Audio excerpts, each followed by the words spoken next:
Nagbabalik ang PTV Balita ngayon. Patuloy ang pagsisikap ng pamahalaan para matugunan ang problema sa pagbaha sa Metro Manila.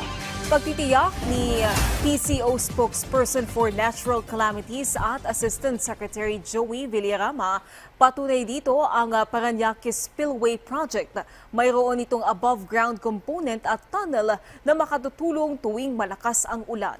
Sabi na ng ating Pangulo na dapat paghandaan natin yung mga susunod pang bagyo dahil wala pa tayo sa La Nina. Actually, 70% chance na yung La Nina ay mangyayari sa September, October, November. At syempre, may papasok pa rin na bagyo. So, kailangan talagang paghandaan natin at pagtulungan natin para hindi mangyari yung worst case scenario na tinatawag in terms of flooding.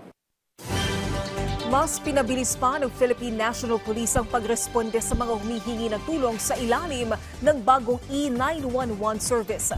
Sa isinagawang simulation ng E911 kanina, sinabi ni PNP Chief Police General Romel Francisco Marbil na target nila makapagresponde sa anumang tulong sa loob ng 3 minuto. Sa isinagawang simulation, ipinakita kung paano sumagot ang mga pulis at agad matukoy ang lugar ng isang insidente. Malaking tulong aniya ang bagong teknolohiya na gamit mula sa US 911 service upang maiwasan din ang mga prank call.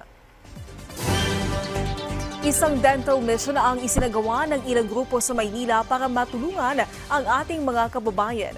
Yan ay sa pamamagitan ng Smile Matters campaign na pinangunahan ng content creator na si Boss Toyo at isang pribadong kumpanya. Bukod sa libreng dental cleaning, nakatanggap din ng libreng bunot sa ipin o sa ngipin ang daan-daang residente sa Happy Land. Lubos naman ang pasasalamat ng mga nakatanggap ng tulong. Maayos ang iyong ipin, talagang confident ka na gingiti ka talaga sa kausap mo. So yun yung pwede nating ibigay, yung confidence din sa mga tao. Ngayon kung may enlighten talaga lahat ng Pilipino at somehow hindi talaga lalala yung case ng ipin. Kasi minsan nakaka-encounter tayo pagpunta nila sirado.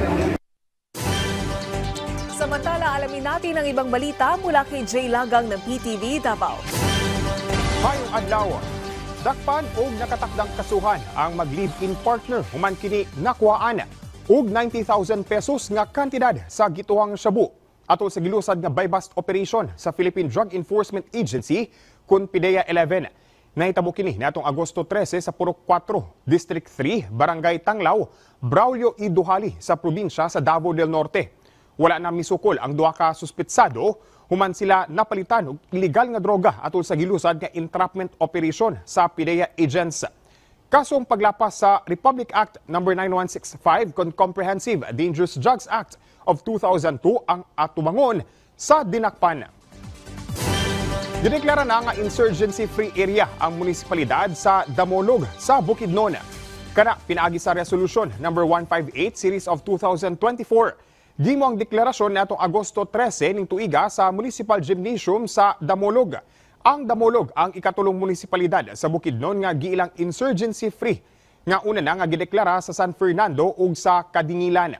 Sumala sa 103rd Infantry Brigade, timailhan among deklarasyon sa hapsay nga koordinasyon sa uniformed personnel, local authorities ug mga katawhan sa Damolog. Gilasab sa 10th Infantry Division sa Philippine Army ang sakripisyo sa ilang hanay ug ang suporta sa komunidad aron nga makabuot ang kalinaw sa Damolog. Ug mao kadto mga nag-unang balita dinhi sa PTV Davao. Ako si Jay Lagang.